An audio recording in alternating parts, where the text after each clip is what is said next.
In this video, I want to give you the lesson of don't beat yourself up about mistakes. Know that it's part of your journey. Welcome to the Dean Graziosi Show. All success starts right here. When I think about mistakes or failure, I think about you, Bree, my daughter, for those of you that don't know.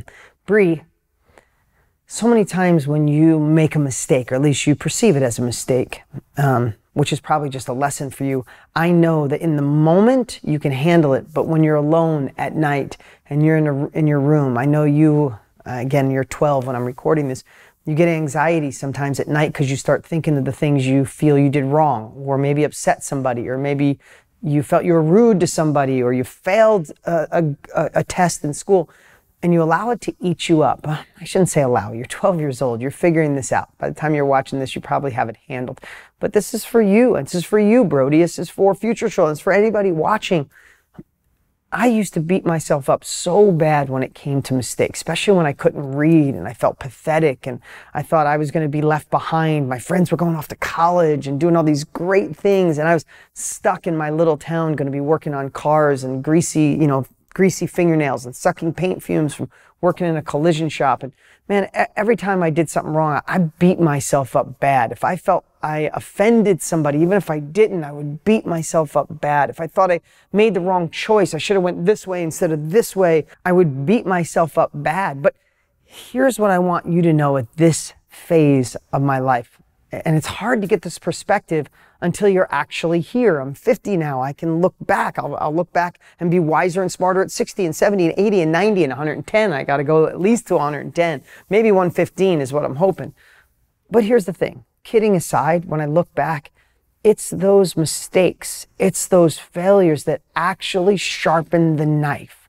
Listen, I know this is not mine. I didn't make it up, and you've probably heard it before, but the smoothest stone is in the roughest part of the stream. The most successful people I know, the happiest people I know, are the ones that went through the hardest times, the ones that failed miserably. Most successful people have gone bankrupt or lost all their money at one point. Most people in really happy relationships, like your dad is right now, like I am right now at this time in my life, it took me screwing up and making really bad mistakes and failing miserably in past relationships and doing the wrong things and thinking I was right and being too stubborn and not growing as a human being. But at the phase I'm at now, those mistakes crafted the man I am today. The mistakes that I made as a child helped me translate and relate better to you now because I made those mistakes. I learned from them. I learned in relationships. I have a better relationship. I learned and went broke twice in my businesses, and hopefully that never happens again because I learned from those mistakes. I made mistakes with friends and felt terrible about it, but I crafted this next level. It sharpened the knife.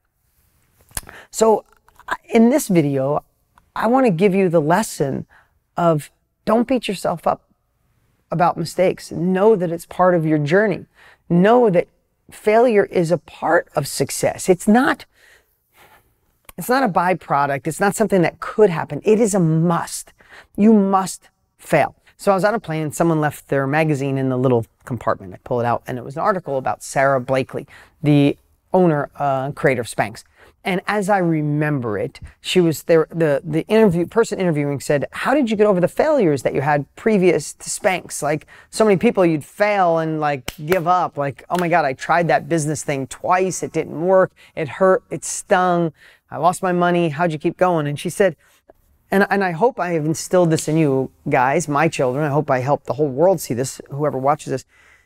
But she said, growing up, my dad didn't make failure a bad thing. In fact, he made it bad if we didn't fail. She said very often, and this is how I remember the article, it could be a little different, very often he would say, what did you fail at today when we were young? Like consistently through our entire childhood.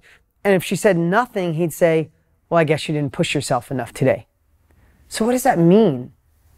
It means that her father realized and then gifted it to her, gave her the lesson that if you're not failing, if you're not getting cut from the varsity football team or baseball team, or getting rejected to be in the Marines or being on SEAL team or getting rejected to for a job that's over your head, if you're not getting rejected, if you don't have some businesses fail, it means you're not pushing hard enough. You're living in a complacent life. You're playing it safe.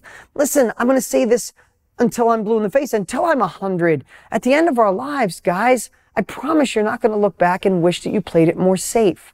I promise you're not going to say, thank God I did what everybody else did. Thank God I didn't step off the path. No, you're going to want a redo. You're going to want to start over. You're going to want a button that gets you back to where you could live life. So this lesson is not only to not beat yourself up when you fail, because realize it's a part of it. Yes, it hurts. Yes, it stings. Yes, you could feel bad. That's okay. Loathe in it for really short periods of time and then let it pass through you and get yourself out of it. Secondly, realize that if you're not failing, then most likely you're not pushing yourself enough. And I'll say, whatever age you are watching this right now, if you're not failing in the areas that you want more, if you're not failing, if you want to be in great shape, if you're not failing with your fitness, if you're not pushing yourself too hard, if you want to make more money, but you're not failing in trying the business and trying the marketing and trying the sales and trying to do the workshops and trying to do all the different things, if you're not failing, you're not pushing yourself hard enough. If you're not having many failures in your relationship, then maybe you're just standing back and you're losing intimacy. You're losing passion because you're afraid. You just want to leave it calm. The hell with calm. Be transparent. Be open. Be okay with disagreeing, failing, or doing something wrong in the short period so you can learn from it, grow together and go up. So, are you guys failing enough? Are you guys pushing enough? Are you guys learning from those mistakes so you don't regret them?